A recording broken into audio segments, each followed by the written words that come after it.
No ma'am.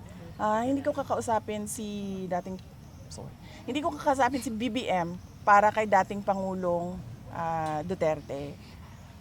Dahil ang sa akin is yung ginawa nila na kidnapping ng isang Pilipino sa loob, government kidnapping ng isang Pilipino sa loob ng ating bansa. There's no going back sa ganun, ma'am.